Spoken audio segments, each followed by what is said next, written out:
пра тое, як Мах і Шэбестава ратавалі ў Парыжы цётачку Вілму.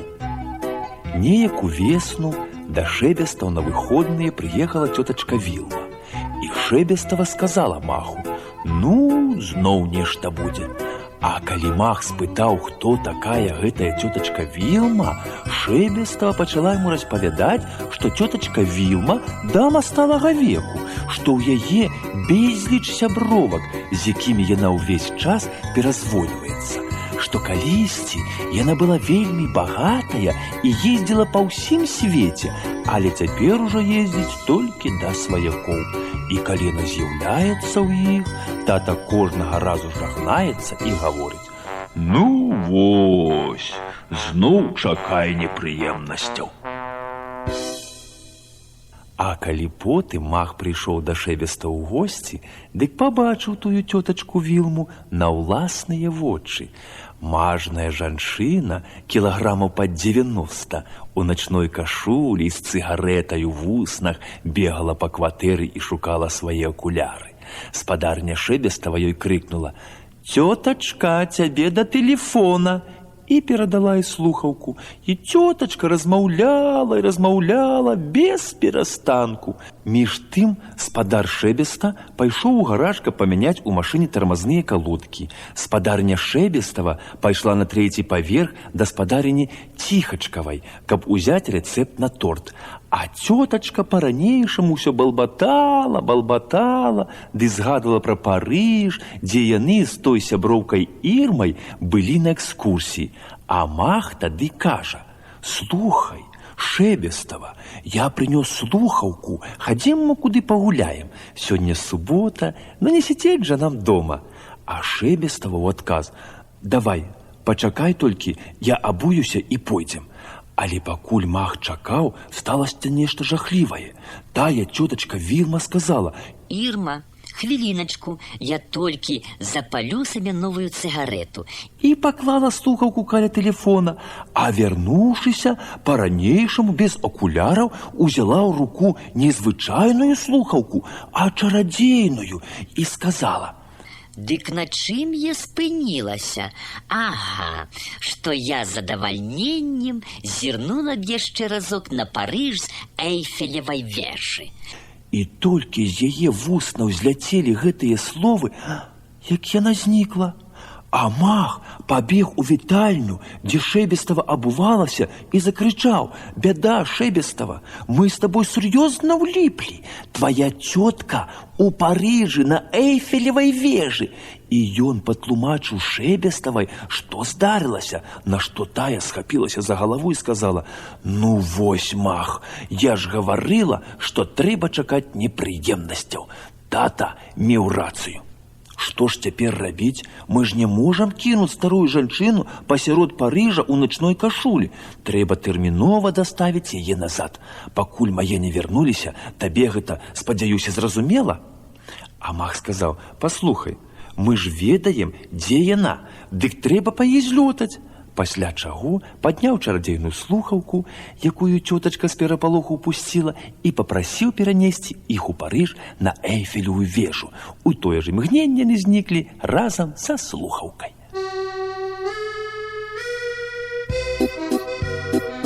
На Эйфелевай вежы быў моцны вецер.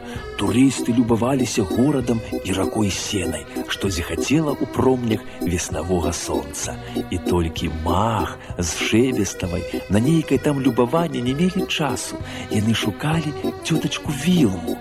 Нарэшце Шэбестава крыкнула: «Глядзі, вунь яна!» І праўда, цётачка Вілма стаяла ля парапета. Турысты на яе касавурыліся, маўляў, што гэтая жанчына тут робіць у начной кашулі. Без акуляраў яна амаль нічога не бачыла, а таму схілялася ўсё ніжэй і ніжэй, чаго не варта было рабіць, бо, нахіліўшыся залішне нізка, яна раптам перавалілася цераз парапет і паляцела ўніз. Шэбестава закрычала: «Мах, Мах, хутчэй выратуй яе, у цябе ж ёсць слухаўка». І Мах таропка прамовіў у слухаўку: «Калі ласка, зрабіце з цётачкі Вілмы ваўняны шалік». А са слухаўкі азвалася: «Ды без праблемаў». І перш чым цётачка Вілма ўпала на ходнік, з яе атрымаўся мяккі ваўняны шалік, і з ёю нічога не здарылася.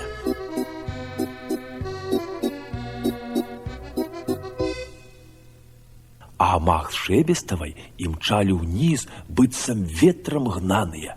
Але ўявіце сабе, на ходніку ніякага шаліка не было. І мах Шэбеставай сказаў: «Ну вось, няма больш цётухны». Але Шэбестава не слухала. «Зірні, мах, вуй на таго спадара». Мах паглядзеў, куды яна паказвала, і ўбачыў японскага турыста з фотаапаратам, які трымаў у руцэ чырвоны ваўняны шалік і цікаўна яго разглядаў. А потым завязаў яго сабе вакол шыі, бо сапраўды было ветрана. І тады мах сказаў: «Слухай, Шэбестава, па-мойму, гэта яна. Што ты думаеш?» А Шэбестава сказала: «Я таксама так думаю, але ж ты сабе толькі ўяві, што здарыцца, калі мы гэты шалік ператворым у цётачку Вілму. Ведаеш, як гэты маленькі японец спалохаецца, калі раптам адчуе, што ў яго вакол шыі абматаная цётачка Вілма». А мах сказаў: «А ўяві, як гэты маленькі японец бразнецца, бо цётка важыць мінімум 90 кіло, яшчэ паламае, крый Божа, гэтаму небараку хрыбет. Карацей кажучы, нам трэба пачакаць, пакуль ён здыме з сябе гэты шалік». І так яны за тым японцам хадзілі і хадзілі, былі з ім і ў Луры, дзе ў суботу уваход бясплатны, былі ў Люксембургскім садзе і на вялікіх бульварах, а ён усё хадзіў і хадзіў.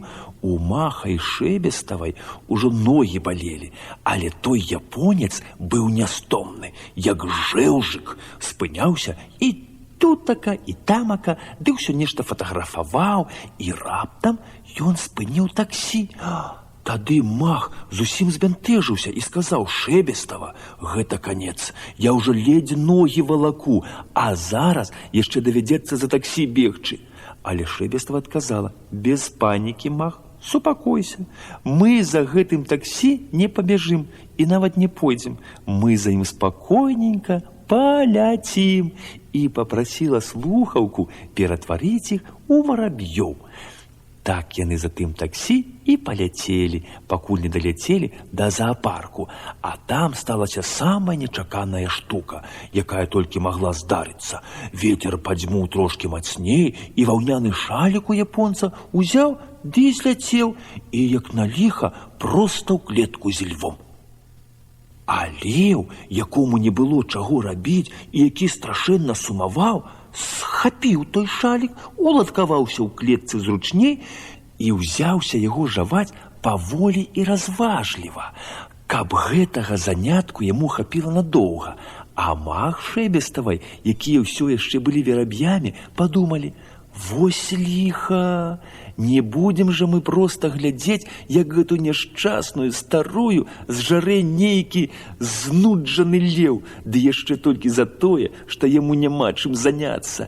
І яны, пашчабятаўшы паміж сабою, дамовіліся, што рабіць. Заляцелі разам у клетку, мах сеў ільву проста на нос і пачаў яго няшчадна дзяўбці. Леў зароў, ускочыў, каб з махам расквітацца, а Шэбестава толькі таго і чакала. Яна схапіла шалік у дзюбу і пацягнула яго з клеткі. Ляцець ім яна не магла, бо шалік быў мокры, абслінены і важыў найменш паўкіло. Карацей кажучы, перш чым леў ачомаўся, шалік апынуўся па-за клеткай. А цар звяроў ад таго, што нейкія два вераб'і скралі ў яго чырвоную жуйку, раз'юшыўся і зароў зноў. Ды так гучна, што наведнікі зоапарку пачалі збягацца да ягонай клеткі, каб паглядзець, што гэта робіцца. Але нашых герояў там ужо не было, бо Шэбестава, вылезшы з клеткі, тройчы ціўкнула, і гэта быў умоўны знак, на які слухаўка перанесла іх дадому разам з шалікам. І так яны вярнуліся да Шэбестаў. Спадарня Шэбестава праз хвілінку вярнулася ад ціхачкаў з рэцэптам. Убачыла мокры шалік, узяла яго двумя пальцамі, спытала: «Што гэта за брудная анучына?»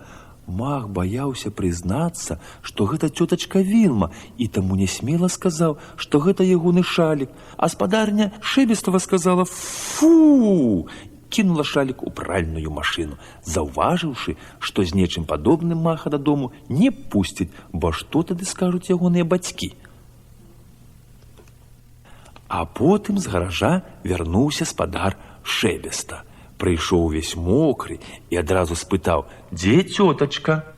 Шэбестава не ведала, што адказаць, а таму прамармытала, што цётачка Вілма пайшла пагуляць, а спадар Шэбеста схапіўся за галаву. «Гэтая жанчына блёкату аб'елася. На дварэ дождж, як з цэбра, а яна ідзе на прагулку». А спадарня Шэбестава, якая якраз выцягвала шалік з пральнай машыны, паказала на вешалку, дзе вісеў цётчын парасон, і сказала: «Зірніце, яна нават парасон не ўзяла, вось здагадалася, прамокне да рубчыка». А Мах тым часам узяў той мокры выпраны шалік, ціхенька сказаў Шэбеставай: «Бывай, я пайшоў дадому», і незаўважна выслізнуў з кватэры, а апынуўшыся за дзвярыма, з дапамогай слухаўкі ператварыў шалік у цётачку Вілму, пазваніў у дзверы і кінуўся наўцёкі. Гаспадар Шэбеста, пачуўшы званок, адчыняе дзверы. За імі стаіць цётачка Вілма у начной кашулі, уся мокрая, хоць выкручвай. Спадарня Шэбестава пляскае рукамі: «Далі Бог, цётачка, што гэта ты прыдумала? Хадзіць у начной кашулі па такой заліве, да таго ж без парасона? А што, калі ты прастынеш? Хутчэй у ложак, я табе звару гарбаты з лімонам». А цётачка Вілма і не пярэчыць, адно толькі просіць у ложак тэлефон. Спадар Шэбеста ейную просьбу задавальняе, і вось цётачка кладзецца і адразу ж тэлефануе сяброўцы Ірме і пачынае распавядаць, што яна толькі што вярнулася з Парыжа, дзе трохі ветрана надвор'е, што яна ўпала з Эйфелевай вежы, але, на шчасце, з ёй усё ў парадку, што яна пабывала ў заапарку, дзе яе паўгадзіны жаваў нейкі леў, а спадарня Шэбестава у роспачы ламае рукі і паўтарае: «Божа мілы, яна трызніць, ёй зараз жа трэба ў бальніцу, зараз жа». А спадар Шэбеста сур'ёзна ківае галавой: «Ну, вядома, вядома, мы ж не можам браць на сябе такую адказнасць. А што, калі ў яе запаленне лёгкіх?» І ён бярэ парасон і бяжыць у тэлефонную будку выклікаць хуткую і, набіраючы нумар, бурчыць сабе ў вусы: «Я ж казаў, як прыедзе цётачка Вілма, непрыемнасцяў не абярэшся». Пра тое, як Мах і Шэбестава купаліся ў Амазонцы. Аднойчы ўлетку Мах з Шэбеставай паклалі ў торбу ласты і пайшлі купацца на раку. Дарога яшчэ зайшлі па Джанатана, але спадарыня Кадрножкава, якая акурат выходзіла з кватэры, сказала: «Што вы, Джанатан сябе дрэнна паводзіў і нікуды не пойдзе. Я зачыніла яго на балконе, і ён там прабудзе да самага вечара». І пайшла па лесвіцы ўніз. Але ж Мах выцягнуў слухаўку, сказаў у яе пару словаў, і ў яго на далоні раптам з'явіўся маленечкі Джанатан, зменшаны да 2 сантыметраў. Мах пасадзіў яго ў торбу з ластамі, і яны пайшлі. А спадарня Кадрножкава, якая стаяла перад домам са спадарняй Крупічкавай, нават не здагадалася, каго яны нясуць у той чырвонай торбе. А Мах з Шэбеставай адно аднаму весела падміргівалі і ўяўлялі, як яны будуць плёскацца ў вадзе Джанатанам. Дома ім трэба быць толькі а 6:00. Часу ў іх досыць, і яны вырашылі пайсці праз парк, каб паглядзець на фантан. А калі яны да яго падышлі, то ўбачылі, што вакол фантана поўзае нейкая тоўстая жанчына. А Мах сказаў: «Я яе ведаю, гэта спадарыня Крэчкава, што жыве на Стамбульскай вуліцы, у спадара Крэчка. Ейнага мужа ёсць грузавік, на якім ён дапамагае людзям перавозіць розныя рэчы. А спадарыня Крэчкава убачыла Маха і пачала скардзіцца, што згубіла залаты пярсцёнак і што муж яе за гэта аблае. Выцягнула з сіняй торбы з прадуктамі на соўку і расплакалася. А Мах нешта прашаптаў Шэбеставай, выцягнуў слухаўку і папрасіў у яе залаты пярсцёнак, наўмысна павярнуўшыся спінай, каб спадарыня Крэчкава не ўбачыла слухаўкі. Тым не менш, та яе заўважыла і падумала: паглядзіце толькі, у гэтых дзяцей чарадзейная слухаўка. Мне б яна вельмі нават прыдалася. Але калі Мах падаў ёй ту залаты пярсцёнак, спадарня Крэчкава узяць яго не схацела, сказаўшы, што ейны быў з сэрцайкам, і муж пазнае, што гэта не той, і плакала без перастанку, пасля чаго Шэбестава адвяла Маха ў бок і сказала яму: «Паслухай, Мах, я чытала, што недзе ў Перу ёсць пячора, пра якую ніхто не ведае. Яна называецца Эльдорадо. І кажуць, што некалі даўно інкі схавалі ў ёй аграмадную колькасць залатых рэчаў, каб яны не дасталіся іспанскім заваёўнікам.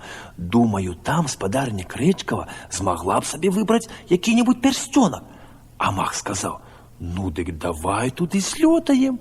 І адразу ж пра гэта папрасіў слухаўку, і ніхто войкнуць не паспеў, як яны ўсе разам з торбамі апынуліся ў паўднёвай Амерыцы пасярод той перуанскай пячоры. І ва ўсіх ад здзіўлення адразу ж падвісалі сківіцы. Па гэтай вялізнай пячоры паўз усе сцены былі паліцы, запоўненыя залатымі талеркамі і міскамі, накрыўкамі, конаўкамі, апалонікамі і мяшалкамі. На самым версе стаялі залатыя начоўкі, а ў самым нізе ляжалі горы пярсцёнкаў. Шэбестава адразу выбрала адзін з сэрцайкам, але спадарыня Крэчкава страціла да пярсцёнка ўсякую цікавасць. З сіняй торбы яна павыкідвала ўсё, што купіла на вячэру, з чырвонай выкінула ласты, абедзве торбы напоўніла залатымі апалонікамі і мяшалкамі, вырвала у Маха з рук слухаўку, сказала, што зараз жа хоча быць на Стамбульскай вуліцы, і знікла.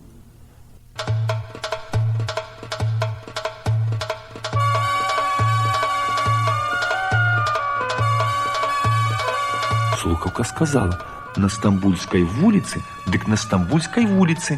І так спадарыня Крэчкава апынулася на вуліцы ў Стамбуле, найвялікшым горадзе Турцыі. Яна паставіла торбы на зямлю, слухаўку паклала ў сінюю, потым агледзелася, дзе уласна яна знаходзіцца, і ў тую ж секунду торбы зніклі. Нейкі хлопец уцякаў з імі па вуліцы. Спадарыня Крэчкава дзіка завішчала. Потым убачыла, што за злодзеем пабег паліцыянт, але вішчаць не перастала. Вакол яе ўжо сабраўся ладны натоўп.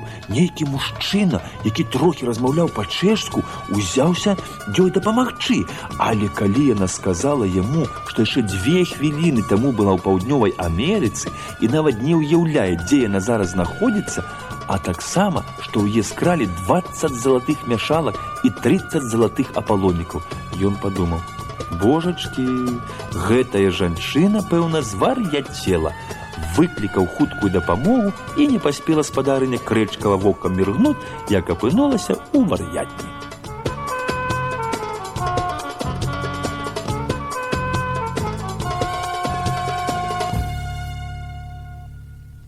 А Мах Шэбеставай сядзелі ў перуанскай пячоры і чакалі, ці вернецца па іх спадарыня Крэчкава. Гэтак сабе сядзелі і сумавалі, пакуль Шэбеста ўрэшце не сказала: «А ну, годзе, мне гэта ўжо надакучыла. Мы хацелі купацца, дык і пойдзем купацца». А Мах сказаў: «Праўда што? Пасля чаго яны ўзялі ласты, выбраліся з пячоры і пайшлі. Вакол былі джунглі, што кішэлі малпамі і папугаямі. Над вялікімі кветкамі лёталі маленечкія калібры.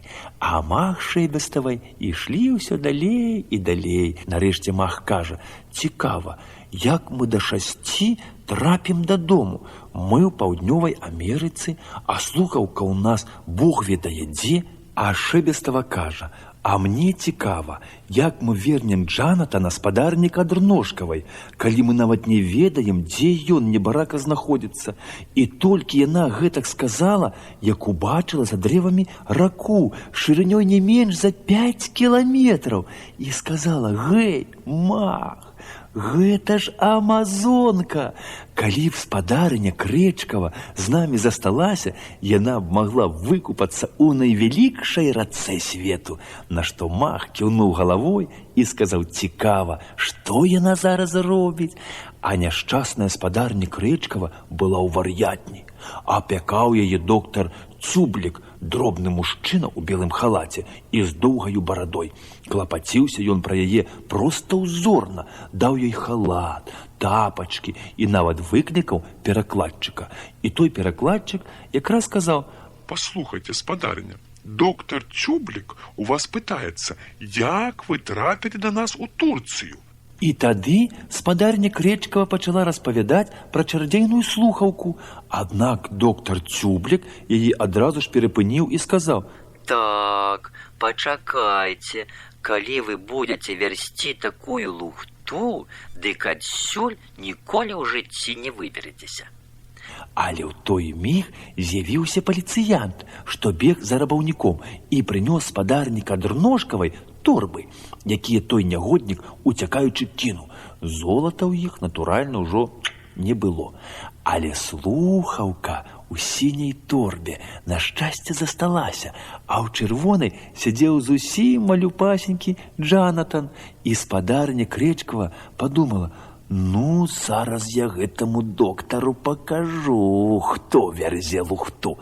Пасля чаго сказала пару словаў у слухаўку, і ў той самы момант доктар Цублік са спадарняй Крэчкавай і абедзвюма торбамі апынуліся ў залатой пячоры ў Перу.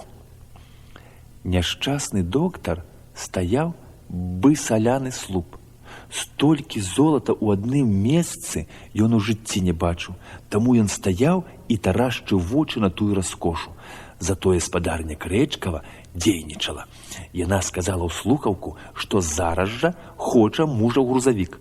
А калі той грузавік з'явіўся ў пячоры, кінула слухаўку ў чырвоную торбу і пачала загружаць у машыну золата з усіх паліцаў: талеркі, міскі, рондалі, накрыўкі.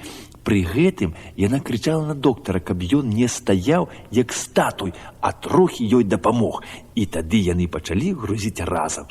А працуючы, зусім не заўважылі, што малюсенькі Джанатан у чырвонай торбе гаўкнуў у слухаўку, пасля чаго тая торба нечакана знікла. А мах з Шэйбеставай, якія разам купаліся ў Амазонцы, убачылі на беразе чырвоную торбу і кінуліся з вады на бераг. У сваіх ластах яны спатыкаліся і падалі, ледзь насы сабе не парасквашвалі.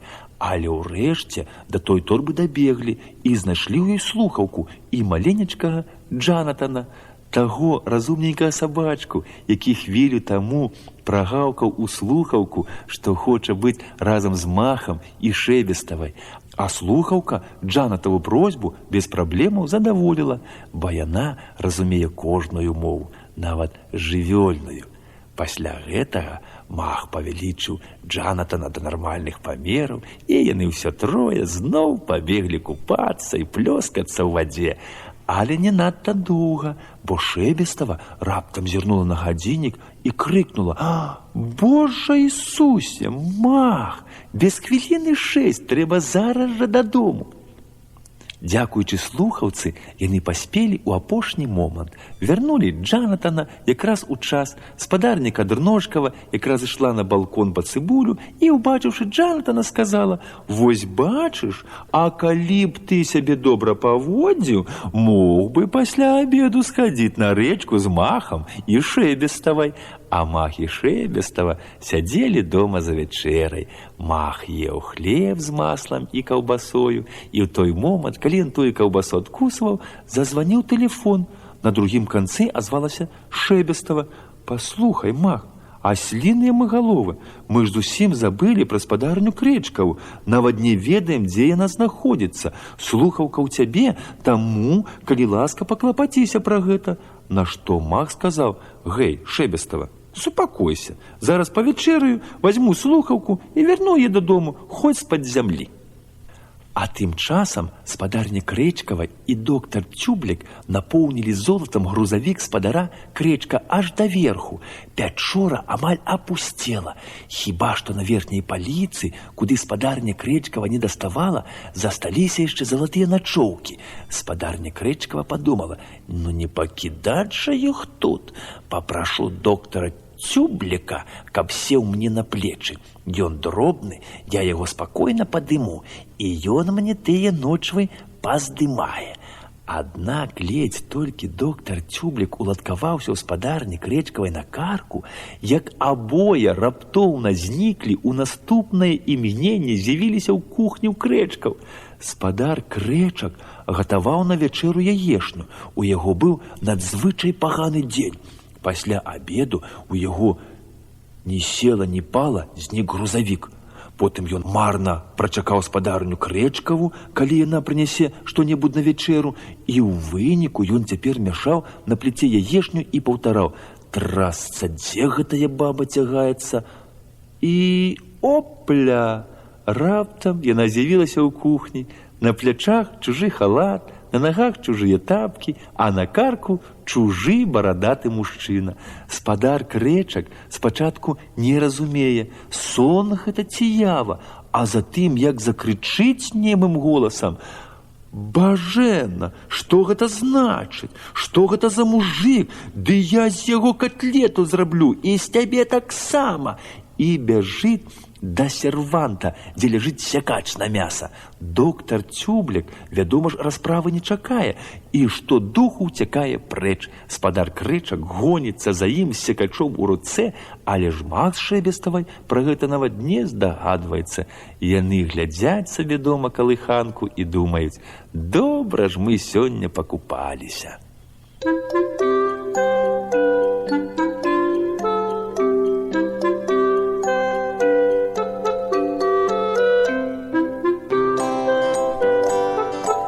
Пра тое, як Мах і Шэбестава сустрэліся ў Афрыцы з чараўніком. Аднойчы ўвосень у Маха ў гасцях была цётачка Маня, і яна пачала скардзіцца на дзядзячку Карла. Маўляў, ён увесь час толькі бурчыць, што яму абрыдла сядзець на пенсіі. Проста слухаць яго немагчыма. І ўсё жалілася і жалілася, пакуль спадар Мах ёй не сказаў: «Эх, дзеўка, ды ты ж зразумей, Карл былы пілот. Ён 20 гадоў лётаў з Еўропы ў Афрыку. Ну, вядома ж, цяпер яму гэтага не стае». А спадарыня Махава ўздыхнула: «Старасць жахлівая рэч. Яна чакае ўсіх, і кожны з ёй павінен змірыцца. Карлу ўжо час забыць пра палёты». Але цётачка Маня яе перапыніла: «Ды што ты такое гаворыш? Як ён можа забыць пра палёты, калі ён толькі пра гэта і думае? Па начах бачыць пра гэта сны, а колькі грошай ён змарнаваў на розныя там латарэі. Усё мне даводзіць, што аднойчы ён проста абавязаны выйграць, і тады ён зможа сабе купіць спартовы самалёт». Зусім звар'яцеў стары. Але калі Мах пераказаў гэта Шэбеставай па дарозе ў школу, Шэбестава сказала: «Ведаеш, Мах, я не думаю, што твой дзядзька зусім звар'яцеў. Наадварот, мне вельмі сімпатычна, што яго дагэтуль цягне ў неба, дык давай яму як-небудзь дапаможам». Мах быў за. І яны адразу ж вырашылі зайсці да дзядзячкі Карла. Той вельмі парадаваўся гасцям і распавёў Шэбеставай, як ён гуляў з малым Махам і нават навучыў яго азбуцы Морзе. А Мах сказаў: «Дзядзечка Карл, мы з Шэбеставай падумалі, што калі табе так не стае тых палётаў, дык мы цябе можам ператварыць у стрыжа або ў бусла. І тады ты зможаш лётаць ад раніцы да ночы. Што скажаш?» І запэўніў дзядзечку, што для іхняй слухаўкі гэта не складзе праблемы. А дзядзька Карл ад такой прапановы трохі збянтэжыўся, але хутка авалодаў сабою і сказаў, што ён прапанову з радасцю прымае. Якраз буслы адлятаюць у вырай, і ён разам з імі паўторыць доўгі пералёт у Афрыку. Цётачка Маня не пярэчыла. Яна была радая, што пару месяцаў зможа ад Карла адпачыць. Сказала толькі: «Ляці!» І тады дзядзечка ёй сказаў: «Калі што якое, я буду ля возера Вікторыя, туды штогод злятаюцца буслы з усёй Еўропы». Пасля чаго Мах з Шэбеставай з дапамогай слухаўкі ператварылі яго прыгожага вялікага бусла з чырвонымі нагамі і доўгай дзюбай, і ён задаволены паляцеў. Але тыдні праз 2 да Маха і Шэбеставай прыбегла цётачка Маня і паведаміла, што дзядзька Карл выйграў у латарэю вялікія грошы, а яна доўга вагалася, але ўрэшце купіла яму спартовы самалёт. І добра зрабіла, бо ён быў апошні, а цяпер той самалёт будзе стаяць у дрывотні і чакаць, пакуль Карл вернецца, што будзе яшчэ немаведама калі. І Мах з Шэбеставай пагадзіліся, што безумоўна недарэчна, калі прыгожы новы самалёт будзе дарма прастойваць, і паабяцалі цётачцы Мані, што заўтра ж выправяцца па дзядзьку, і як сказалі, так і зрабілі. Ля возера Вікторыя быў жахлівы хаос. Буслоў там было мо 500 000, і ўсе яны ляскалі дзюбамі, ад чаго ўтвараўся страшэнны гам. Мах паглядзеў на гэта і пакруціў галавой. Ведаеш, Шэбестава, хай мяне разарве, калі дзядзька Карл сапраўды знаходзіцца ў гэтым дурдоме. Ён ужо не малады і любіць спакой, а тут за 5 хвілінаў звар'яцець можна. Іду ў заклад, што ён асеў недзе паблізу, дзе не так шумна. Шэбестава з ім пагадзілася, і тут яны ўбачылі, што да іх набліжаецца негрыцянскі хлопчык з мяхом на спіне. Тады Шэбестава папрасіла слухаўку зрабіць так, каб яна ўмела размаўляць на суахілі. І калі хлопчык падышоў бліжэй, спытала ў яго, ці няма ў наваколлі нейкага меншага азерца, дзе не так шумна. На шчасце, хлопчык трапіўся вельмі прыязны. Звалі яго Тумба. І ён сказаў, што якраз такое азерцо знаходзіцца адразу за вёскай, і ён іх да яго з радасцю завядзе. Як толькі аддасць матулі гэты мех з тэрмітамі, якіх ён збіраў для курэй цэлы дзень. Так яны пайшлі разам з ім. Было невыносна горача. Паабапал дарогі пасвіліся антылопы і зебры. Трохі воддаль прабягаў статак жырафаў, а Тумба выпытваў, адкуль яны ўзяліся і чаму яны белыя, а тады пахваліўся, што ўжо бачыў белых людзей на малюнку ў школе, але ён баяўся, што ў вёсцы будзе вялікі пярэпалах, калі ён іх туды прывядзе. Сказаў, што старыя бабы і малыя дзеці дакладна пачнуць дзіка енчыць. А калі Шэбестава ў яго спытала, ці не было б лепш, каб яны былі чорныя, Тумба задумаўся і сказаў, што відаць так. Таму Мах папрасіў слухаўку зрабіць з іх 2 негрыцянскіх школьнікаў. Слухаўка з радасцю выканала просьбу, але Тумбу гэта так напалохала, што калі яны прыйшлі ў вёску, ён адразу ж пабег да чараўніка і закрычаў, што той хлопчык і тая дзяўчынка, якія з ім прыйшлі, 2 магутныя чарадзеі, якія могуць рабіцца то белымі, то чорнымі, і гэта прынесла Маху і Шэбеставай нечаканыя праблемы. Усё цела чараўніка было пакрыта нейкімі ўзорамі, нібыта яго абмалявалі спрэеры. Быў ён высокі, тоўсты і дужа ганарысты. Уяўляў, быццам ён найвялікшы чараўнік ва ўсёй Афрыцы.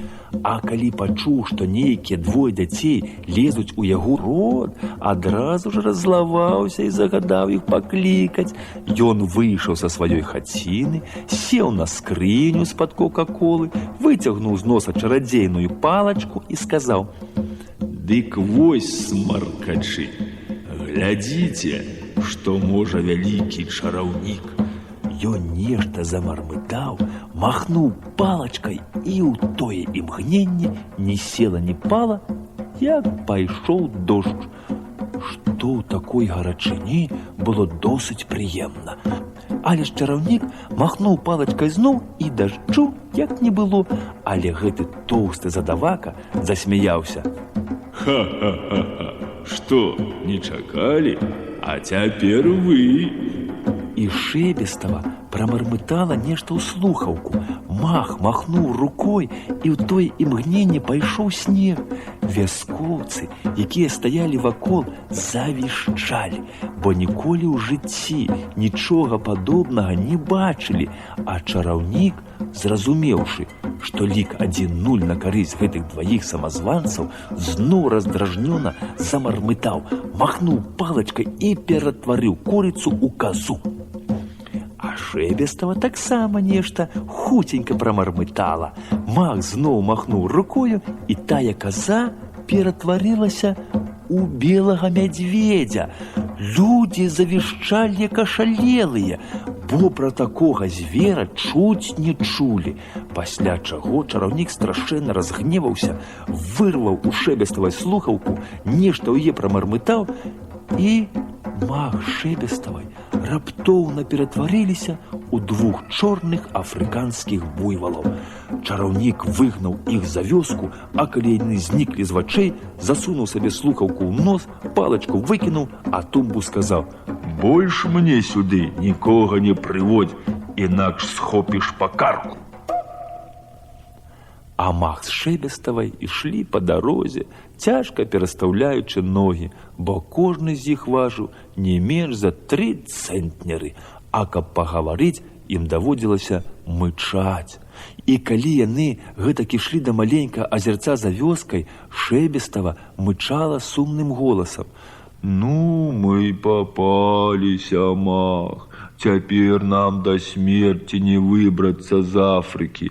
Рэч вядомая, нам канец. Цяпер ужо нас ніхто не зможа выратаваць. Нават дзядзячка Карл, ён нас проста не зразумее». А мах у адказ прамычаў: «Шэбестава, не ны, што за паніка, вось пабачыш, усё ўладкуецца, глядзі, мы ўжо прыйшлі». І сапраўды перад імі было невялікае азярцо, дзе быў толькі адзін вусел. Як можна было меркаваць, гэта быў дзядзячка Карл. Ён стаяў на адной назе, і калі яны да яго падышлі, мах раптам пачаў мычаць. 2 працяглыя му і 1 кароткае, затым 3 кароткія і 1 працяглае, і гэтак далей. Карацей кажучы, ён мычаў на азбуцы Морзе, а дзядзька Карл пачаў ляскаць дзюбай, 4 кароткія шчаўчкі і 2 доўгія. Так яны на азбуцы Морзе перамаўляліся, а Шэбестава, якая азбукі Морзе не ведала, магла хіба што маўчаць. І гэта яе нямала злавала, бо яна не разумела, пра што гаворка, а між тым мах расказаў дзядзячку пра спартовы самалёт і пра тое, як яны Шэбеставай засталіся без слухаўкі. Пасля чаго дзядзька Карл заляскаў дзюбай, каб яны нікуды не хадзілі, што ён праз хвілінку вернецца, а тады узняўся ў паветра і паляцеў. А Шэбестава раздражнёна замычэла: «Што такое? Гэты твой дзядзька паляцеў дадому, нас тут кінуў на волю лёсу». А мах замычэў: Шэбестава, не панікуй, ну пачакай, усё ўбачыш. Пасля чаго пайшоў пасвіцца, бо быў галодны. А дядька Карл тым часам ляціць у тую негрыцянскую вёску, апускаецца на зямлю перад самай хацінай чараўніка і пачынае ляскаць дзюбай. Чараўнік праз дзверы бачыць бусла і думае: гэты птах паводзіць сябе неяк дзіўна, нібыта ад мяне нечага хоча. Ён выходзіць на двор, бусел падыходзіць да яго бліжэй і ляскае дзюбай перад самым ягоным носам. 2 працяглыя шчаўчкі і 1 кароткі, а чараўніку і няўцям, што бусел на азбуцы Морзе гаворыць у самую слухаўку, у чарадзейную слухаўку, якая разумее ўсе чалавечыя і ўсе звярыныя мовы. І азбуку Морзе, вядома ж, таксама.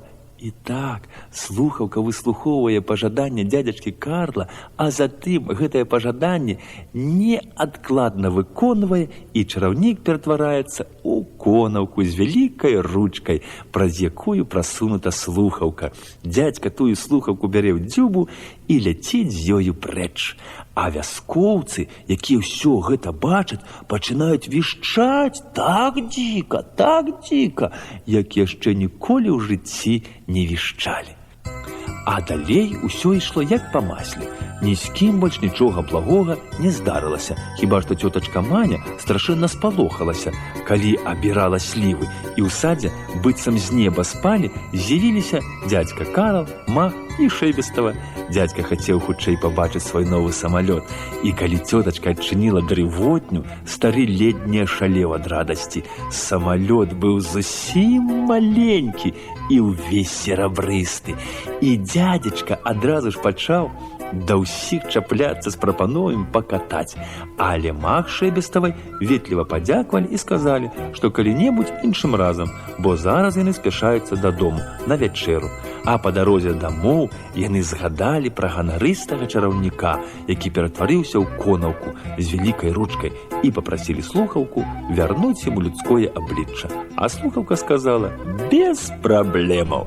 І нават іх пахваліла, што яны пра таго чалавека не забылі, хоць ён да іх і паставіўся не вельмі прыгожа.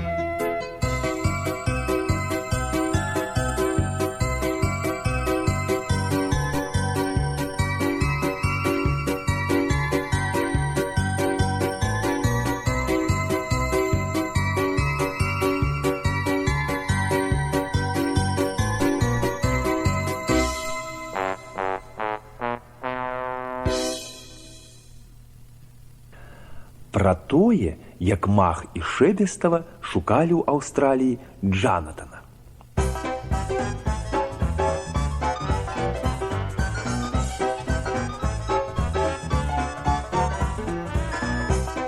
Аднойчы спадарня Кадрножкава на месяц паляцела да сястры Бажэны ў Аўстралію. І Джанатана ўзяла з сабой, а Мах Шэбеставай цэлы месяц былі не ў гуморы і ўвесь час толькі падлічвалі дні, калі Джанатан вернецца. Яны ўсё ніяк не маглі дачакацца. Вы ж ведаеце, месяц – гэта вельмі доўга, асабліва, калі чакаеш сябра. Ды ўрэшце і той месяц мінуў, і Мах з Шэбеставай паехалі са спадаром Махам у аэрапорт сустракаць спадарыню Кадрножкаву. А цяпер уявіце сабе іх жах, калі яны ўбачылі, што спадарня Кадрножкава выйшла з самалёта адна, а калі Шэбестаў яе спытала, дзе падзеўся Джанатан, яна гаротніца расплакалася, што сабакі няма, што яна Джанатана больш ніколі не ўбачыць, бо яго нехта ва Аўстраліі скраў. А Шэбестава сказала: гэта катастрофа, Мах, што мы будзем рабіць, я не ўяўляю, як буду жыць без Джанатана. А калі яны з Махам засталіся адны, яна яшчэ доўга абуралася, што спадарня Кадрножкава так дрэнна глядзела за Джанатанам. Але Мах сказаў: Шэбестава, злосцю тут не дапаможаш, проста трэба Джанатана знайсці, іншага рашэння няма. На шчасце, у нас ёсць слухаўка. І тады яны сказалі сваім бацькам, што хацелі правесці выходныя са спадарняй Кадрножкавай на лецішчы, каб ёй без Джанатана не было так сумна. Спадар Мах іх на тое лецішча адвёз, а калі ён з'ехаў, Шэбестава сказала спадарні Кадрножкавай, што яны небараку Джанатана знойдуць. Нават калі б ім давялося абшукаць усю Аўстралію, што пачнуць яны з ейнай сястры Бажэны і, магчыма, вернуцца толькі ў нядзелю. Галоўнае, каб яна берагла сябе. А пасля Мах і Шэбестава дамовіліся са слухаўкай і ў тое ж імгненне зніклі. Тая сястра Бажэна была вельмі добрая жанчына. Мах з Шэбеставай перадалі ёй прывітанні, яна падзякавала і сказала, што Марыя у яе забыла тапачкі, а потым яны гаварылі толькі пра Джанатана. Спадарня Бажэна сказала, што ўчора ў газеце прачытала цікавы артыкул, як адзін аўстралійскі мільянер на сваёй ферме збірае сабак, быццам якія паштовыя маркі, і хоча сабраць усе пароды, якія толькі ёсць на свеце, і ў гэтым ён спаборнічае з адным амерыканцам з Тэхаса. Але ў амерыканца справы лепшыя, бо ў таго няма толькі 2 самых рэдкіх пародаў, а менавіта балівійскага махнача і мангольскага вурка, у якога самы лепшы на свеце нюх. Тым часам, як спадару Марвэлу, акрамя махнача і вурка, трэба яшчэ прыдбаць ангельскага харта і нямецкага дога. Пачуўшы ўсё гэта, Мах сказаў: Шэбестава, іду ў заклад, што той злодзей, які скраў Джанатана, крадзе сабак для гэтага спадара Марвэла. А Шэбестава сказала: а я, Мах, іду ў заклад, што наш Джанатан знаходзіцца на ягонай ферме, пасля чаго яны адно аднаму падміргнулі, і вялікае следства распачалося. Яны развіталіся са спадарняй Бажэнай, узялі тапкі для спадарні Кадрножкавай і папрасілі слухаўку ператварыць іх у тых 2 самых рэдкіх сабак. Прычым з Маха зрабіўся маленькі мангольскі вурк, а Шэбестава ператварылася ў балівійскага махнача, высокага барбоса з вялікімі вушамі. І ў такім выглядзе яны беглі па вуліцах і чакалі, калі нарэшце з'явіцца той злодзей. Чакаць ім доўга не давялося, калі іх спынілася машына, і не паспелі яны схамянуцца, як 2 мужчыны схапілі іх і сунулі на задняе сядзенне, дзе ўжо сядзелі ангельскі хорт і нямецкі дог, сабакі, скрадзеныя для спадара Марвэла. Мах з Шэбеставай сказалі прывітанне, вядома ж, на сабачай мове. Аднак ангельскі хорт не адказаў зусім, а дог адно прабурчаў: толькі вас тут не хапала. А потым яны проста моўчкі ехалі, напханыя на заднім сядзенні, як селядцы ў бочцы. Ехалі і пазіралі ў акенца, бачылі статкі авечак, сям-там нейкага кенгуру, а праз нейкі час яны чуюць, як адзін злодзей кажа: але ж нам і пашанцавала, што мы акрамя дога з хартом злавілі і гэтых 2 самых рэдкіх сабак. Трэба падумаць, каму іх прадаць: спадару Марвэлу ці таму амерыканцу. Кажуць, што амерыканец плаціць больш, а другі злодзей адказвае: калі ён плаціць больш, дык адвязём іх у Амерыку. Якія могуць быць сумненні? Спачатку прадамо дога з хартом Марвэлу, а тады з вуркам і махначом заедзем у аэрапорт і гайда у Тэхас. А ў Маха і Шэбеставай унутры нешта ёкнула. Яны падумалі, што ж цяпер рабіць? Не ляцець жа нам у Амерыку. Не можам жа мы пакінуць Джанатана в Аўстраліі. Але яны маглі толькі чакаць. І вось, калі тыя злодзеі прыехалі на заправку, залілі поўны бак бензіну, зачынілі машыну і пайшлі выпіць кавы, Мах сказаў: Шэбестава, наш час надышоў. Пасля чаго узяўся зубамі за ручку ад акенца і пачаў круціць. А калі шыбіна была спушчаная, Шэбестава спытала ў іхніх двух спадарожнікаў, ці не хочуць яны ўцячы разам з імі, але ангельскі ход прыкінуўся, быццам не чуе, а нямецкі дух сказаў: «Ідзіце вы да д'ябла». Таму Мах з Шэбеставай выскачылі з машыны толькі ўдваіх і кінуліся прэч. Шэбестава бегла лёгка, бо балівійскі махнач вялікі сабака, і ў яго доўгія ногі. Горш давялося Маху, які быў маленькім сабачкам з караценькімі ножкамі. Тады Шэбестава тройчы гаўкнула, што было моўным знакам, і слухаўка ператварыла махнача у Шэбеставу. Зноў зрабіўшыся дзяўчынкай, яна сказала: «Во што, Мах, так справа не пойдзе. Ты ўвесь час адстаеш. Ну так мы на гэту ферму ані за тыдзень не дабяжым». І яна попрасіла слухаўку зрабіць з яе кенгуру.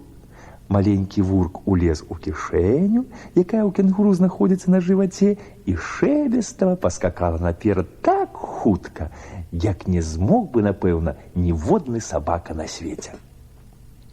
А тым часам, як Шэбестава скакала, Мах сядзеў у кішэні і аглядаў наваколле.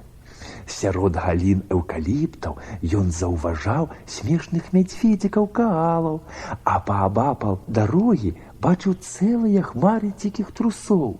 Раптам ён падняў нос, прынюхаўся і весела забрахаў: «Шэбестава, я адчуваю Джанатана. Яшчэ кіламетраў 5, і мы на месцы». А Шэбестава, у якой ад скока ўжо балелі ногі, падумала: «Ну, дзякуй Богу». Але ж якраз у той момант сталася нешта жахлівае, чаго ніхто не чакаў. Шэбестава атрымала страшэнны удар палкай па галаве, упала ў траву і не варушылася. А Мах ад смерці перапалохаўся і падумаў: як жа так, няўжо Шэбеставай канец? А тая палка, што ударыла Шэбеставу, была ніякая не палка, а бумеранг, паляўнічая прылада аўстралійскіх абарыгенаў. І два такія абарыгены якраз падбягалі да Шэбеставай і трыумфавалі: «Ура! Мы ўпалявалі кенгуру! Вось сёння пабалюем!»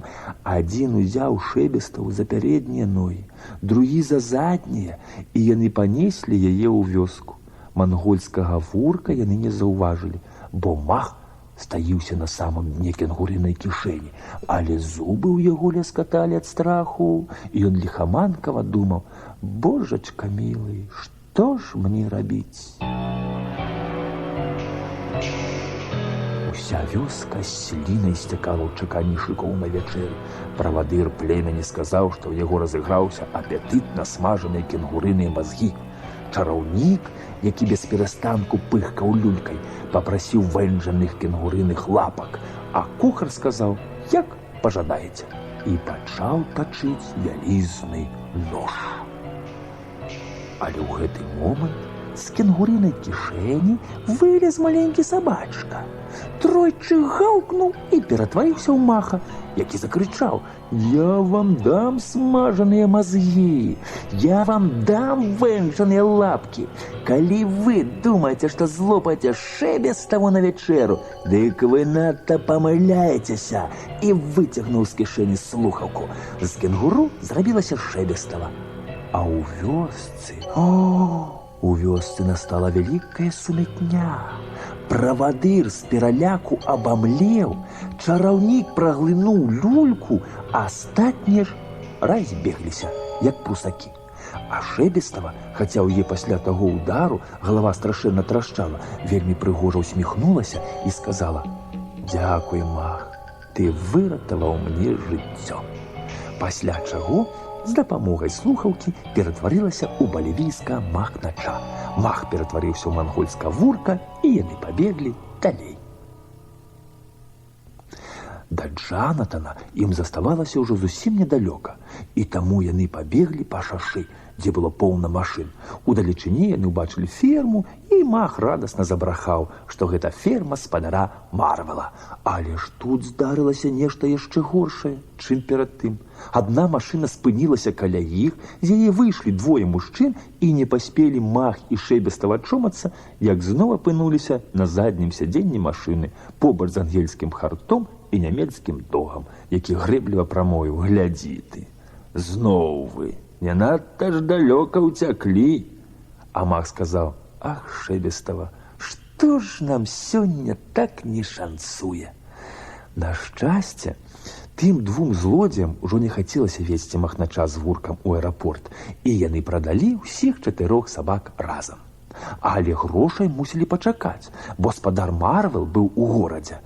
Маха і Шэбестаў пасадзілі кожнага ў асобную клетку. Тых клетак там было процьма. І ў адной з іх сядзеў небывала сумны Джанатан. Мах з Шэбестава яму гаўкалі: «Гэй, Джанатан, гэта мы, твае сябры!» Але Джанатан у гэта не верыў, нават не завіляў хвосцікам. І тады Мах з Шэбеставай тройчы гаўкнулі і ператварыліся ў дзяцей, а Джанатан ледзь не шалеў ад радасці. Аднак у той момант з'явіўся спадар Марвел і пачаў на тых двух злодзеяў крычаць, што яны звар'яцелі, калі ўжо крадуць не толькі сабак, але і школьнікаў, і што ён ім ніякіх грошай не дасць, затое здасць іх у паліцыю, і пабег да тэлефона. Але вярнуўшыся, ён не знайшоў у клетцы ані Маха, ані Шэбеставай, ані Джанатана. А тым часам, далёка ад фермы калекцыянера Марвела, далёка ад Аўстраліі, Махавы бацькі едуць на лецішча да спадарні Кадрножкавай, каб забраць дзяцей пасля выходных дадому. Яны ўжо здалёк чуюць брэх сабакі і смех, а калі пад'язджаюць бліжэй, не вераць сваім вачам. Мах і Шэбестава гуляюць з Джанатанам, а разам з імі шчаслівая спадарня Кадрножкава, і ў яе на нагах ейны ўлюблёныя тапкі. Збіты з панталыку спадар Мах пытаецца: «Як так магчыма? Адкуль гэты звер узяўся?» А спадарня Кадрножкава не ведае, як усё патлумачыць. Яна не хоча выдаваць Маха з Шэбеставай, а таму без усякага сораму хлусіць, што Джанатан прабег палову зямнога шара, каб да яе вярнуцца. Спадарыня Махава надзвычай уражаная. Яна выцірае хустачкай вочы і кажа: «Гэта проста неверагодна. Нашто сабака здольны дзеля таго, хто яго любіць?» А пасля яна паварочваецца да Маха і Шэбеставай і кажа: «Вы двое бярыце з яго прыклад».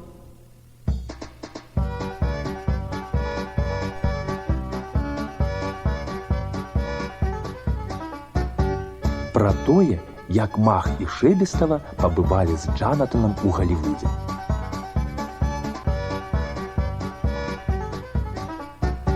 Калі аднойчы Мах з Шэбеставай засталіся ў спадарні Кадрножкавай на лецішчы, каб на выходных паплёскацца з Джанатана ў басейне, спадар Бэдерна прыйшоў усталяваць на комені тэлевізійную антэну.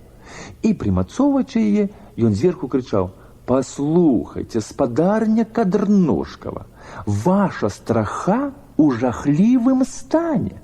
Ёю трэба нешта рабіць». Але спадарня Кадрножкава толькі рукой махнула: «Нічога новага вы мне не сказалі, спадар Бэдерна. Я гэта даўно ведаю, але ж дзе на тую страху грошай узяць? Вы ж самі ведаеце, колькі яна каштуе». А затым быў абед, і ўсе елі смажаную бульбу з індыком, якога спадарня Кадрножкава спекла адмыслова дзеля спадара Бэдерны. Мах з Шэбеставай хацелі даць трохі той смакаты і Джанатану, але спадарня Кадрножкава сказала, што індыка для сабакі шкада. Таму дастаткова і касцей, на што Джанатан прыняў пакрыўджаны выгляд і дэманстратыўна пайшоў плёскацца ў басейн. Але абед працягваўся, і спадар Бэдерна сказаў: «Спадарня Кадрножкава, калі б ваш Джанатан умеў гаварыць, ён бы вам на новую страху зарабіў якраз плюнуць. Уявіце сабе, на інтэрнэце вісіць абвестка, што адна кінакампанія ў Галівудзе прапаноўвае процьму грошай за сабаку, які б здолеў іграць у кіно і пры гэтым размаўляць па-ангельску. А калі спадарня Кандрожкава падзівілася, што гэта за бязглуздзіца, спадар Бэдерна пачаў распавядаць, што гэта мае быць небывалая кінасенсацыя, што галоўны герой нейкі сабака Арнольд, які закахаўся ў сабачую дзяўчыну Джулію, што той сабака іграў Джулі на гітары і спяваў ёй песні датуль, пакуль яна ў яго не закахалася. Яны ўжо нават хацелі пабрацца, але тут Джулію выкралі гангстары і схавалі яе высока ў гарах. Аднак Арнольд узлез на тую гару, пару тых гангстараў застрэліў, а потым яны з Джуліяй уцяклі адтуль на шрубалёце. Спадарня Кандрожкава ўрэшце сказала: «Зноў зробяць кіно, якое глядзець немагчыма. Ну гэта жах! Што за гідоцце? Здымаюць у той Амерыцы!» І пайшла ў кухню па дэсерт. А Мах з Шэбеставай пераглянуліся, і калі яны засталіся адны, Мах сказаў: «Паслухай, Шэбестава, у мяне выдатная ідэя». А Шэбестава сказала: «Мах, ты будзеш здзіўлены, але ў мяне таксама». І яны ўсё абмеркавалі і пагадзіліся, што з дапамогай слухаўкі Джанатан з той роляй магчыма справіцца. Ва ўсякім разе прабаваць, безумоўна, варта. І яны дамовіліся, што ўвечары абавязкова злётаюць з ім у Галівуд. А потым у іх са слухаўкай была досыць працяглая размова. Яны ёй сказалі, што гэтым разам у іх вельмі складанае жаданне, што Джанатан павінен будзе не толькі ўмець гаварыць, прычым як па-чэшску, так і па-ангельску, але таксама іграць на гітары, спяваць, страляць і нават кіраваць шрубалётам. Але слухаўка сказала: «Чаму ж не?» І паабяцала, што зробіць усё як трэба. І сапраўды, у той момант Джанатан загаварыў як па-чэшску, так і па-ангельску. Затым ён паспрабаваў заспяваць, і атрымалася вельмі няблага. Але калі Шэбестава пачала яму тлумачыць, у чым, уласна кажучы, справа, ён прыняў знуджаны выгляд і абвясціў, што нейкія здымкі ў Галівудзе яго зусім не цікавяць, а на выходных ён хоча плёскацца ў басейне. Аднак пасля таго, як Мах з Шэбеставай з паўгадзіны яго пераконвалі, ён сказаў: «Ну, добра». Але за гэта, маўляў, ён хоча печанага індыка з бульбай, а не нейкія там косці ці шыю. Прычым індыка абавязкова цэлага і толькі для сябе. І Мах з Шэбеставай яму гэта ўрачыста паабяцалі. Потым яны пачакалі, пакуль спадарня Кандрожкава даглядзіць тэлевізійны серыял і засне. Знялі з сцяны гітару, якая там вісела проста як аздоба, і зніклі.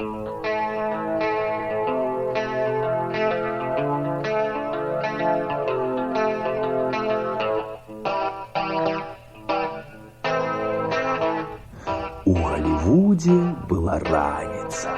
Сонейка свяціла, як свеціць там заўжды. Мах і Шэбестава азіраліся вакол. Горад ім падабаўся. Ну, хіба што яны не ведалі, да каго звярнуцца, але падумалі: нехта нас не заўважыць. І селі на ходнік. А Джанатан стаў на заднія лапы і пачаў іграць на гітары і спяваць па-ангельску жоўтую падводную лодку.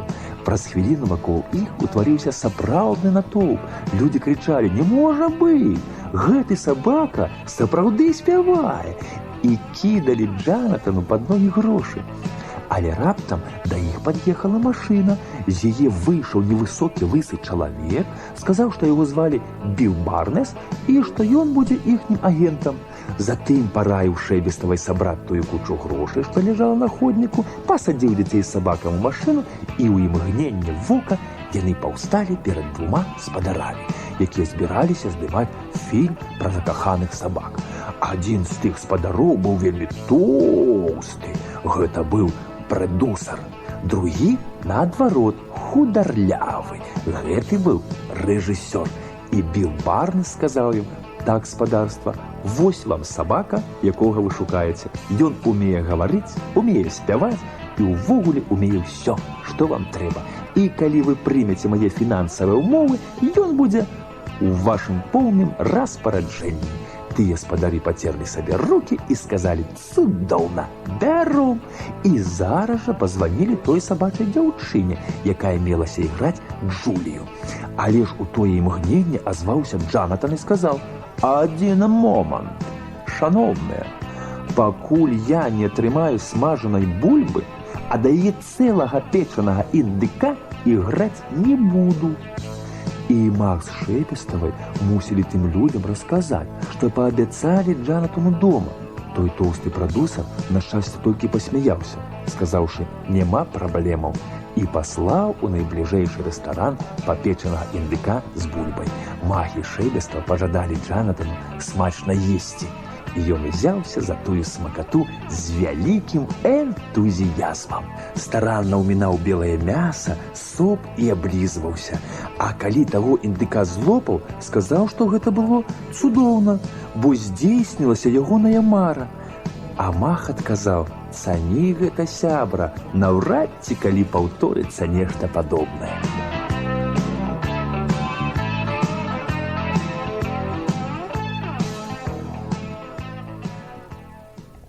А між тым паўсюль ужо панаваў неапісальны хаос. Шукалі актораў, якія мусілі іграць гангстараў. Шукалі шрубалёт. У студыі усталёўвалі штучную скалу, па якой меў лезці Арнольд, каб вызваліць з палону Джулію.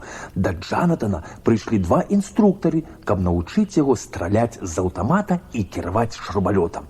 Джанатан зусім спраўляўся на выдатна. Таму рэжысёр, які пры гэтым прысутнічаў, яго пахваліў і сказаў яму, што ў яго надзвычайны талент, а фільм гэты зробіцца хітом, якіх яшчэ не бывала, і ўсе атрымаюць па Оскару. Затым рэжысёр пляснуў далоні і сказаў: так, пачынаем. Пасля чаго камеру і пражэктара падвезлі да штучнай скалы. Джанатан атрымаў загад лезці наверх. Спачатку проста так, дзеля спробы, а калі ў яго ўсё атрымалася проста цудоўна і аператар быў задаволены, рэжысёр сказаў: камера гатовая, цішыня, калі ласка, пачынаем па-сапраўднаму. Але якраз у той момант усё вельмі прыкра ускладнілася, бо перад студыяй спынілася машына, з яе выйшла дама, абвешаная рознымі бразготкамі, за ёй выскачыў белы пудзель з вялізным ружовым бантам, а за ім 2 целахоўнікі, якія з таго пудзеля не зводзілі вачэй. Высветлілася, што гэта тая сабачая дзяўчына, якая мае іграць Джулію. Насамрэч, яе звалі Элеанора. У яе была падкручаная поўсць і налакаваныя кіпці, а салодкую парфум ад яе было чуваць метраў за 10. І яшчэ яна была неверагодна напышлівая. Рэжысёр падвёў да яе Джанатана, каб яны пазнаёміліся. Але тая Элеанора нават не падала яму лапкі. Наадварот, яна сказала: фу, гэты сабака смярдзіць, і нос прыкрыла насоўкай. Гэта, вядома, была бязглуздзіца.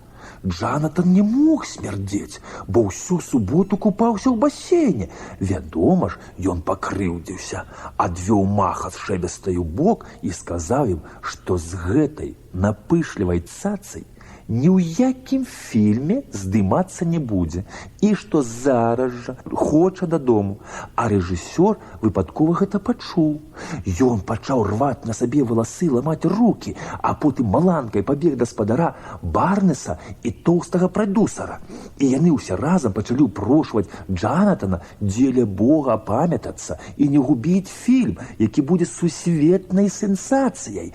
Тоўсты прадусар перад Джанатанам нават укленчыў і сказаў, што ён гатоў выканаць любое яго жаданне, што заўгодна на свеце. Пасля чаго Джанатан задумаўся і сказаў: ну добра, я здымуся з гэтай надушанай цыпай, але найперш хачу яшчэ аднаго цэлага індыка з бульбай. І ўсе трое мужчын ускочылі і самі пабеглі ў рэстаран па наступнага індыка. Толькі мах з Шэбеставай засталіся Джанатанам. Яны выглядалі заклапочанымі і казалі: «Дзеля Бога, Джанатан, табе будзе блага, такое пераеданне страшэнна нездаровае». Але Джанатан адно махнуў лапай: «Здаровая, нездаровая. Такая нагода з'есці 2 індыкоў за раз мне ў жыцці больш не выпадзе». І калі потым другога індыка паставілі перад ім, ён узяўся за яго з надзвычайным запалам, чвякаў і крактаў. Вочы ў яго лезлі з арбітаў, а рэжысёр над ім стаяў і сказаў: «Джанатан, паспяшайся, вось-вось надыдзе вечар, а мне б сёння хацела яшчэ сёе-тое зняць». І калі Джанатан зморана адпаў ад талеркі, той зноўку адвёў яго да скалы, але ж Джанатан пралез ледзьве метр. Упаў уніз, як мех з бульбаю, і больш не падняўся.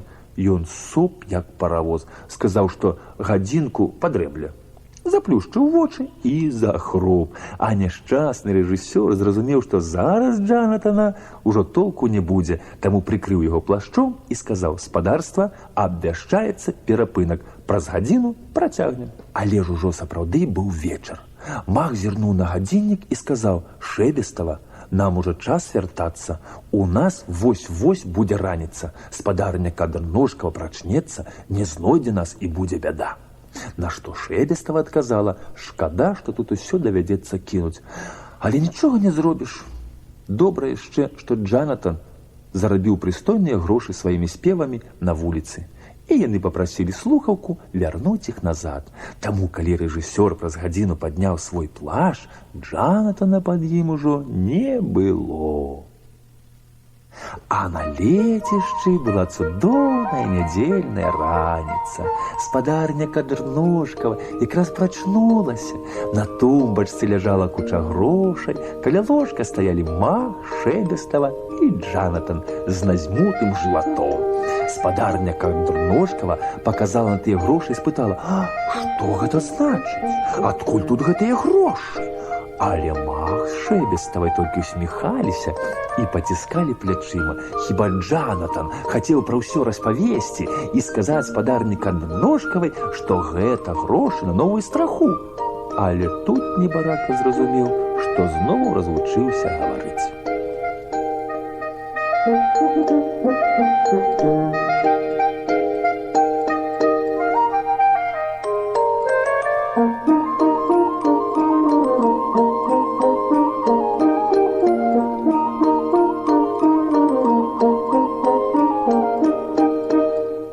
Пра тое, як Мах і Шэбестава паплавалі ў моры ля Гавайскіх астравоў. Аднойчы перад калядамі Мах з Шэбеставай прыйшлі ў школу ў апошні момант. Селі за парту якраз са званком, але настаўніцы ўсё не было і не было. Горачак з пажоўтам, вядома ж, бегалі па класе і галёкалі, як павіяны. А Чармакава на іх крычала, каб селі лепш паўтарыць арыфметыку з граматыкай, бо ім за паўгоддзя будуць калвы. Але Горачак паказваў ёй язык, маўляў, клапаціся пра сябе, і сказаў, што на арыфметыку яму пляваць. Затое ён ведае на памяць усе песні гурта «Шалёныя алігатары», чаго не ведае нават настаўніца, і адразу ж узлез на парту, замахаў сшыткам з песнямі і заспяваў: «Мая цётка Ліба, не мяса, не рыба, ды голадне цётка, з'ясі нават котку». І толькі ён гэта даспяваў, як у клас увайшоў спадар дырэктар і сказаў: «Горачак, злезь з парты, інакш я з табою разбяруся».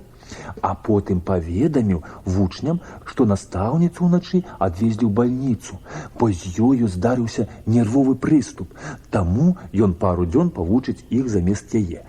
А калі Кропачак здзіўлена спытаў, чаму ў настаўніцы здарыўся нервовы прыступ, спадар дырэктар сказаў: «Дзеці, сталася жахлівая рэч. Брат вашай настаўніцы, інжынер Арышак, які працаваў вынаходнікам у Амерыцы, учора патануў пры крушэнні карабля, на якім вёз сакваяж са сваёй вынаходкай у спецыяльную лабараторыю ў Аўстраліі. Я ведаў яго асабіста, гэта быў асаблівы чалавек. Ён паўсюль насіў свой смешны сакваяж, на якім былі намаляваныя зайчыкі. Дык вось, Тое няшчасце здарылася ля Гавайскіх астравоў. А Трэйбалава адразу ж падняла руку, каб сказаць, што гэтыя астравы ў Ціхім акіяне і знаходзяцца яны ў рэгіёне, які называецца Палінезіяй. Гаспадар-дырэктар сказаў: «Слушна», і працягваў, што вынаходка інжынера Арышыка мела велізарнае значэнне і магла зрабіць поўны пераварот у сістэме адукацыі па ўсім свеце, што іх настаўніца якраз нядаўна распавядала пра гэта сваім калегам і казала, што гэтая вынаходка нішто іншае, як апарат з 7 правадкамі, які проста надзяваецца на галаву, як шапка, а правадкі ўстаўляюцца ў падручнікі арыфметыкі, граматыкі, гісторыі, прыродазнаўства, геаграфіі, фізікі і хіміі. Затым націскаецца кнопка, чуецца бззз, і пасля такога сеанса чалавек можа ісці здаваць іспыты хоць за ўвесь курс сярэдняй школы, нават калі да таго ён быў поўны ёлупень, ну, як, напрыклад, горачак ці пажот. І калі Мах з Шэбеставай ішлі са школы, яны загаварылі пра таго нешчасліўца, які патануў ля Гавайскіх астравоў, а таксама пра ягоную вынаходку. І Мах сказаў: «Ведаеш, Шэбестава, мне так шкада таго апарата, гэта так несправядліва, што такая карысная штука ляжыць на дне Ціхага акіяна». А Шэбестава сказала: «Ты толькі ўяві, што было б, калі б ён не патануў разам з тым караблём. Людзям зусім не давялося б хадзіць у школу, хіба што аднойчы. Апарат пабзычыць, і ўсё будуць ведаць. Гэта ж якія доўгія тады былі б канікулы». А Мах стукнуў сябе ў лоб і сказаў: «Слухай, Шэбестава, у мяне выдатная ідэя. Давай папросім слухаўку перанесці нас у тую Палінезію. Там, на затанулым караблі, мы знойдзем сакваяж з зайчыкамі і прынясём яго гаспадару-дырэктару». А Шэбестава адказала: «Мах, гэта сапраўды выдатная ідэя. Мы гэта зробім сёння ж пасля абеду. І калі ўсё атрымаецца, нам ужо, магчыма, не спатрэбіцца хадзіць у школу, і мы круглы год зможам гуляць з Джанатанам». Дома ў Шэбеставай яны пачакалі, пакуль бацькі пойдуць у горад. Мах надзеў плаўкі, а Шэбестава купальнік. З хатняй майстэрні спадара Шэбесты яны ўзялі ў якасці груза 2 коробкі цвікоў, паклалі іх у торбы, якія пачапілі сабе на плечы. Знайшлі маскі для падводнага плавання, і калі былі гатовыя, слухаўка даставіла іх на Гавайскія астравы, якраз на месца трагедыі. Там была страшэнная спёка. Паўсюль натоўпы выратавальнікаў і журналістаў, і ўсе ў плаўках, ціндральных касцюмах. Там Мах выцягнуў слухаўку, якая ляжала ў торбе з цвікамі, папрасіў, каб яны вытрымалі ў вадзе без дыхання хаця б гадзіну, і калі слухаўка сказала «няма праблемаў», абое ўвайшлі ў Ціхі акіян і паплылі да патанулага карабля.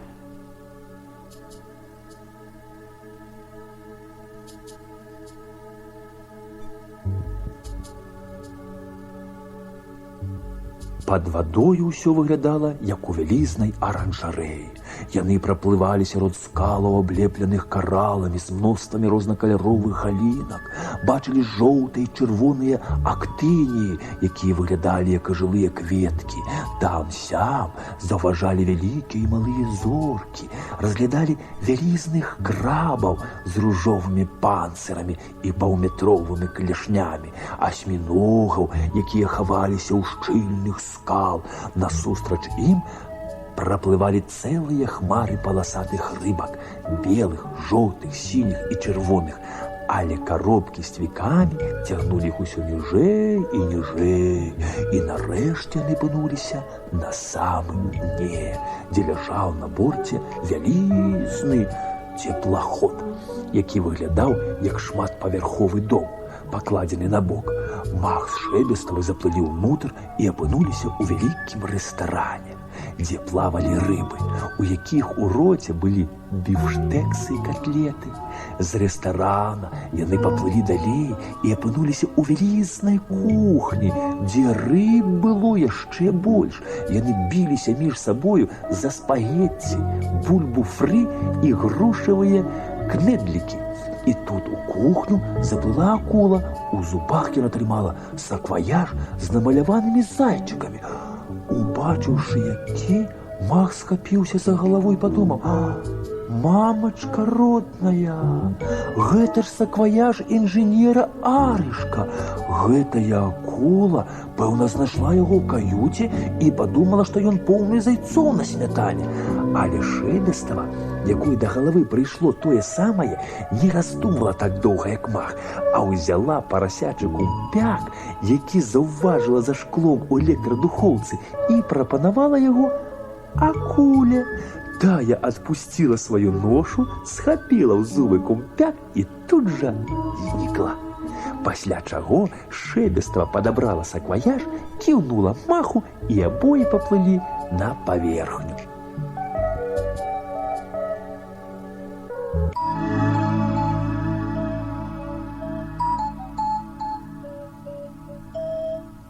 А наступнай раніцай мах Шэлеставай прыйшлі ў школу крыху раней, чым звычайна, і пагрукалі ў дзверы дырэктарскага кабінета. Спадар-дырэктар піў каву і чытаў газету. І калі ён убачыў сакваяж з вынаходкай інжынера Арышка, то вырачыў вочы і доўга не мог паверыць, што гэта не сон. А ачомаўшыся, адразу ж надзеў той апарат сабе на галаву, каб асабіста яго выпрабаваць. Правадкі ён уставіў у газету, націснуў на кнопку, пачулася «бззз», і ўсе газетныя матэрыялы перакачавалі яму ў галаву. Усе рэпартажы, артыкулы, спартовая рубрыка, лісты чытачоў і парады хатнім гаспадыням, уся тэлевізійная праграма, курсы валют і нават абвесткі ад продажу ірландскіх сетэраў да куплі персідскіх кацянятаў. Пасля гэтага спадар-дырэктар склаў апарат у сакваяж, паклаў яго ў шафу і сказаў: «Мілыя дзеці, вы зрабілі вялікую справу для прагрэсу чалавецтва, бо з гэтага моманту ўжо не будзе ніякай цяжкасці увесці навучальны матэрыял у галаву любога вучня. З гэтага моманту нават самыя вялікія невукі за 5 хвілін змогуць ператварыцца ў адукаваных людзей. І ўсім настаўнікам настане рай на зямлі. Заўтра ж я папрашу спадара міністра склікаць сусветную канферэнцыю педагогаў, на якой вырашыцца, ці будзе гэты апарат укаранёны ў школы ўсяго зямнога шара ўжо ў наступным годзе. А потым яны ўсе ўтраіх пайшлі ў клас, бо ўжо празвінеў званок. У класе было на дзіва ціха. Пажоўт з горачкам гэтым разам не біліся, бо Пажоўт якраз пазычыў за бутэрброд у горачка сшытак з песнямі гурта «Шалёныя алігатары» і разглядаў яго. Спадар-дырэктар іх пахваліў, а потым паведаміў класу, што ўжо ў наступным годзе, магчыма, вучобы не будзе. І ўсё дзякуючы маху і Шэлеставай, якія адшукалі вынаходку інжынера Арышка. І цяпер той апарат ляжыць у яго ў кабінеце. Але ўжо заўтра ён здасць яго ў адпаведную установу. А горачак нахіліўся да Пажоўта і сказаў яму зусім ціха: «Слухай, Пажоўт, пакуль не позна, давай выпрабуем гэтую штуковіну. І за паўгоддзя ніякіх двоек не будзе». А Пажоўт кіўнуў галавой: «Ну, канешне, давай зараз жа». Пасля чаго горачак закрычаў: «Спадар-дырэктар, спадар-дырэктар, Пажоўту блага, ён зараз страціць прытомнасць».